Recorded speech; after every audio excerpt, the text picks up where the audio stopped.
Hello guys, may share akong video sa inyo. Di ba yung emergency light na ginagawa po nila, gumagamit sila ng relay. Pero ako ngayon, hindi na po ako gagamit ng relay. May solar input siya, saka may DC sa charger pala ng cellphone, pwede doon. I-drawing ko na lang po dito kung paano po yon. Gamit lang po ng dalawang diode lang po ang gamitin po natin. Ito hindi na po kailangan to. Yung iba kasi gumagamit pa ng ganito. Kasi pag nagcha-charge naman po tayo, hindi naman po magsabay yung yung charger ng cellphone saka yung solar po. Ito ba? Tapos i-drawing ko na lang po dito. Pakita ko na lang po kung paano.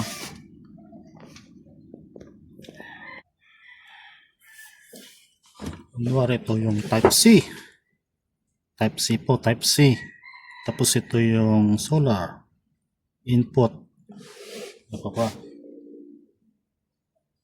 Solar input. Tapos lagyan natin yung BMS. BMS na lang muna. Saka na lang natin lagay yung battery po niya. Tapos dito yung TP 500. TP 500. BMS na lang muna to. Rito na lang yung positive. Negative. Ay, negative. Yan po. Ang gawin po natin, maglalagay po tayo ng dalawang diode. Yan po yung formato niya. Yan. Dalawang diode lang po. Yan po. Tapos ito yung in. Ganun po. Yung positive ng input ng TP.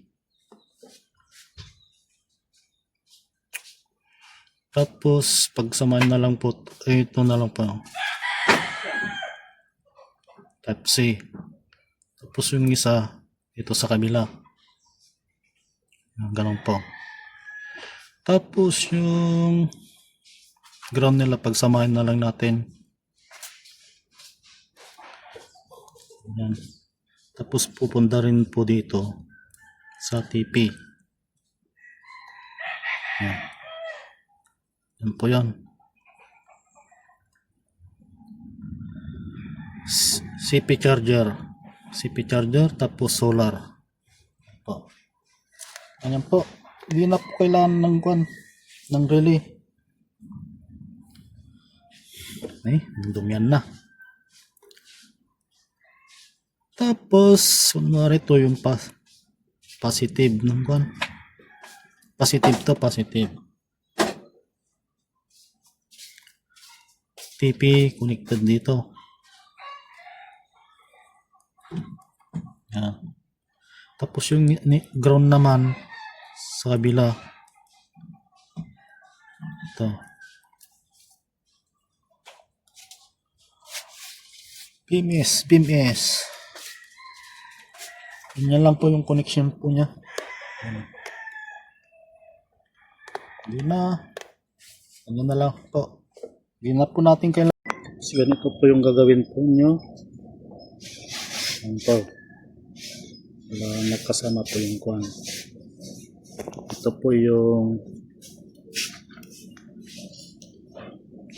type C. Yung isa type C. Tapos solar yung isa. Yan po yung gagawin po nyo. Ano po yung ko? Kung mapapansin nyo, wala po siyang relay. Pero dalawa po yung charging con niya. Sa cellphone charger saka solar. Simple lang po. Ang ginamit ko lang po ay dalawang rectifier diode. Nakatago po doon. Ang gamit po kasi noon ay taga-block po ng DC blocking kwan po siya ng supply para hindi po siya babalik. Ano po yung ginamit ko? Yung ko na lang po ito. Show ko lang. Tapos testing natin kung ano pong result pa niya. Yan.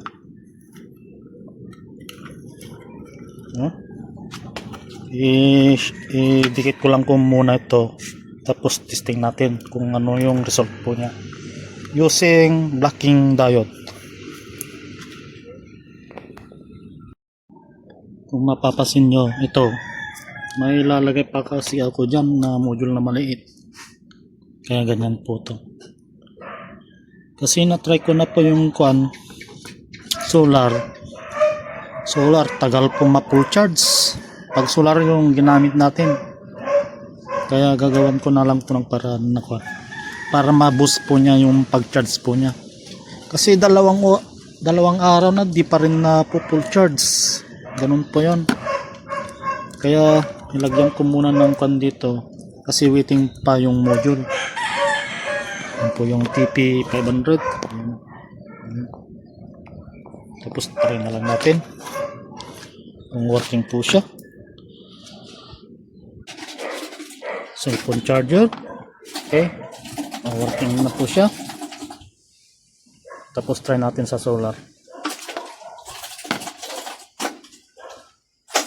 Ito yun na yung output papunta sa dito. Kasi lalagyan ko pa ito ng touch switch. Touch switch, may ilaw pa dito. Dalawa po yung isa dito saka dito. Dalawang touch switch po siya. Dim light po to. Tapos ito yung pinaka-kwan. Tapos try natin sa kwan. Sa solar. Solar.